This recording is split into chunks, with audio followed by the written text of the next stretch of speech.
a very special cast here for the very first edition of Open Court Owners. Our collective net worth has shot up dramatically here, and we're glad to have all of you with us. Let's introduce everyone. First, from the Dallas Mavericks, it's Mark Cuban. Hey. From the LA Clippers, it's Steve Ballmer. Jeanie Buss, second generation of ownership from the LA Lakers. Joe Lacob from the champion Golden State Warriors. Tony Ressler of the Atlanta Hawks. And Dan Gilbert of the 2016 champion Cleveland Cavaliers. All right, Joe, champions first. How do you view your role as an NBA owner? In other words, what is your job? That's an interesting question. I don't know. I view my job from my standpoint is to win again. I mean, that's what we work on. I haven't even had a chance to enjoy it, to be honest. People think, oh, we're just partying and all that, but the truth is, we went right from that to the parade, the draft, free agency. You know, I just am always focused on the job, and the job is to continue to get our organization better. Tony, what do you think? What is your job? Well, my job is a little different than Joe's job, I think, because it is, in fact, to win, but maybe not with as an immediate an approach. It's been 49 years in Atlanta since they've won a championship. Right. All right, and we haven't had, I should say in Atlanta, we haven't won a championship. St. Louis. Right. The St. Louis Hawks won a championship. So we've had 49 years in Atlanta without a championship. So I have a job, which is to create a championship culture. It's not done overnight. It's not done in a period of weeks or months, but with the right focus, it will be done. And that's what I'm there for. It's going to be a focus that I did not appreciate the amount of time and effort that is obviously required. And you get to see that when you see great franchises that have built championship cultures.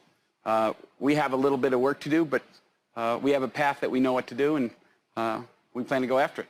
Well, Jeanie, you obviously have been a part of championship culture with the LA Lakers. How do you, as an owner, affect change toward that goal?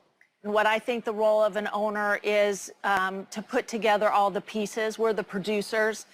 We put everything together so that the team can be the best that they can be, that they can meet their expectations of who they are as players and maybe even exceed them and come together as a team. And winning a championship is really difficult. It's really hard, and every year that's your goal. But it's, you know, great competitive ownership groups all doing the right things.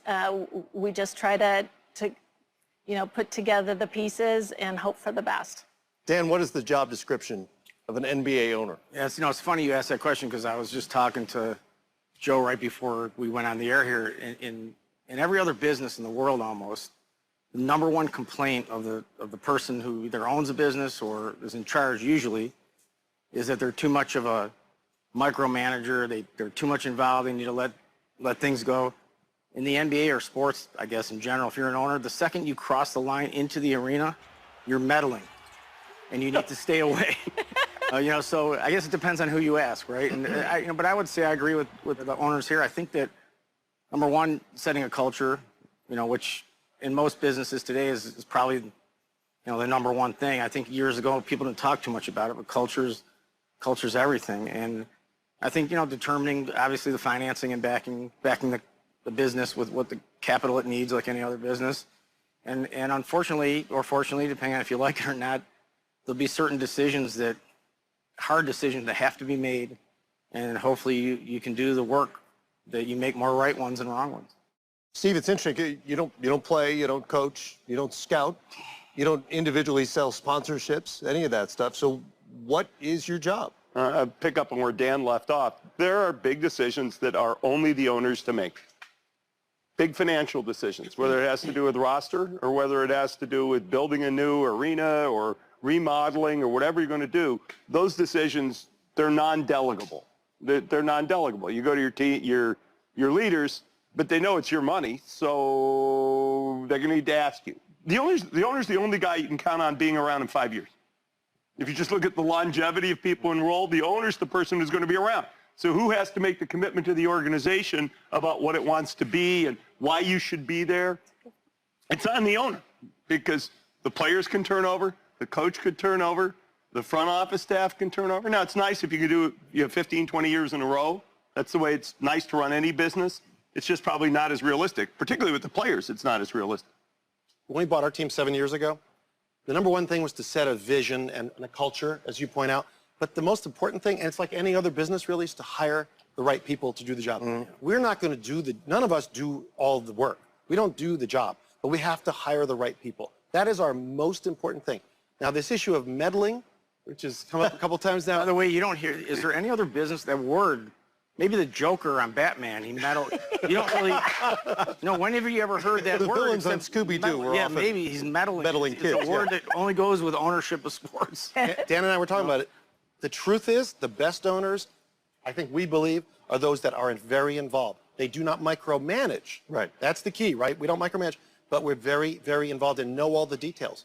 What's the time commitment in terms of what you do on a daily basis, on a weekly basis, particularly for someone who has other business interests? I think it ebbs and flows, and I think, again, what Joe was, I think whether or not you're a senior level meddler or you're just a mid-level meddler, it depends on how much you want to, but generally I agree with what you're saying. I think the successful teams over the years, and I think, if you look at the Lakers even, I think, your father was involved with the team. And I think, the teams that have won a lot of championships, usually there's involvement. I like the way you were saying there's involvement, but not, detail on every single little thing involved. It's hard if you're paying people for the value of their judgment, you gotta let them judge.